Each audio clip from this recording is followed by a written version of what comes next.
بسم اللہ الرحمن الرحیم۔ تمام تعریفیں اللہ تعالیٰ کے لیے ہیں جو تمام جہانوں کا پالنے والا ہے۔ سوال پوچھا گیا ہے، کیا امام کی نماز فاسد ہونے سے مقتدی کی نماز بھی فاسد ہو جاتی ہے؟ یعنی اگر امام جان بوجھ کر یا بھول کر طہارت کے بغیر ہی نماز پڑھا دے تو کیا مقتدی بھی اپنی نماز دوبارہ پڑھیں گے؟ بسم اللہ الرحمن الرحیم۔ پیارے دوستو، اگر امام بے وضو یا جنبی ہو یا اس کے کپڑوں پر نجاست وغیرہ لگی ہو اور وہ اسی طرح نماز پڑھا دے جبکہ مقتدیوں کو اس بات کا علم نہ تھا تو مقتدیوں کی نماز بالکل صحیح اور درست ہوگی، بعد میں انہیں نماز دہرانے کی ضرورت نہیں۔ ہاں، البتہ پتہ چلنے پر امام کے لیے اس نماز کو دہرانا ضروری ہے۔ حضرت ابو ہریرہ رضی اللہ تعالیٰ عنہ سے مروی ہے کہ رسول اللہ صلی اللہ علیہ وسلم نے فرمایا کہ امام لوگوں کو نماز پڑھاتے ہیں، پس اگر امام نے ٹھیک نماز پڑھائی تو اس کا ثواب تمہیں ملے گا، اور اگر غلطی کی تو بھی تمہاری نماز کا ثواب تم کو ملے گا، اور غلطی کا وبال انہی پر ہوگا۔ صحیح بخاری، کتاب اذان کا بیان، حدیث نمبر 946۔ حافظ بغوی رحمۃ اللہ علیہ لکھتے ہیں، اس حدیث میں اس بات پر دلیل ہے کہ امام جب لوگوں کو نماز پڑھائے اور وہ جنبی یا بے وضو ہو تو لوگوں کی نماز صحیح ہوگی۔ امام پر نماز دہرانا ضروری ہوگا، خواہ اسے اپنے بے وضو ہونے کا علم ہو اور جانتے بوجھتے امامت کروا رہا ہو یا وہ لا علم ہو۔ سیدنا ابو ہریرہ رضی اللہ تعالیٰ عنہ سے روایت ہے کہ رسول اکرم صلی اللہ علیہ وسلم نے فرمایا، ان قریب کچھ لوگ حکمران آئیں گے، وہ نمازیں پڑھائیں گے، اگر وہ پوری نماز ادا کریں تو تمہارے لیے کافی اور ان کے لیے بھی کافی ہے، لیکن اگر وہ کوتاہی کریں گے تو ان کے لیے وبال اور تمہارے لیے کافی ہوگی۔ صحیح ابن حبان، حدیث نمبر 2228۔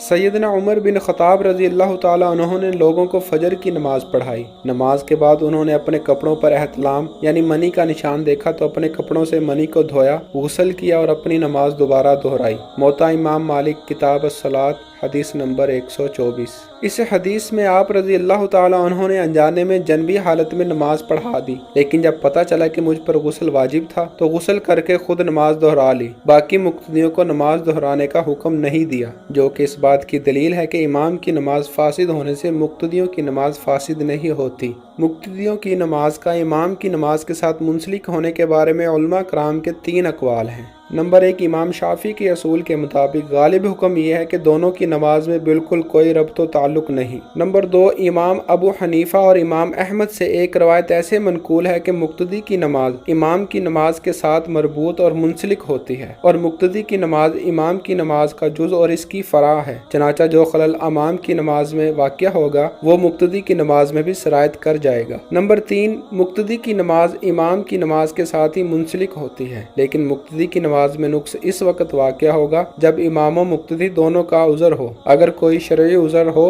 تو پھر نقص واقع ہوگا، چنانچہ جب امام یہ سمجھتا ہو کہ وہ باوضو ہے تو اس کا امامت میں اور مقتدی کا اقتداء میں عذر قابل قبول ہے۔ یہ امام مالک اور امام احمد وغیرہ کا قول ہے۔ مجموع الفتاوی از شیخ الاسلام ابن تیمیہ رحمۃ اللہ علیہ۔ پیارے دوستو، البتہ چند صورتیں ایسی ہیں جن میں امام کی نماز باطل ہونے سے مقتدی کی نماز بھی باطل ہو جاتی ہے، جیسے جب امام کی نماز کسی ایسے واضح اور ظاہری اسباب سے باطل ہو جو عام طور پر مقتدیوں پر بھی مخفی نہ رہے، جیسا کہ امام قبلہ سے رخ پھیر لے، اس کا سطر کھل جائے، یا جہری نمازوں میں سورۃ فاتحہ کی تلاوت چھوڑ دے یا تکبیر تحریمہ چھوڑ دے، اور مقتدی کو علم ہو جانے کے بعد بھی نماز میں امام کی پیروی جاری رکھے۔ ان صورتوں میں امام کی نماز کے ساتھ مقتدی کی نماز بھی فاسد ہو جائے گی۔ واللہ تعالی اعلم بالصواب۔ اللہ تبارک و تعالی ہمیں دین کو سمجھنے کی اور دین پر عمل کرنے کی توفیق عطا فرمائے۔ آمین یا رب العالمین۔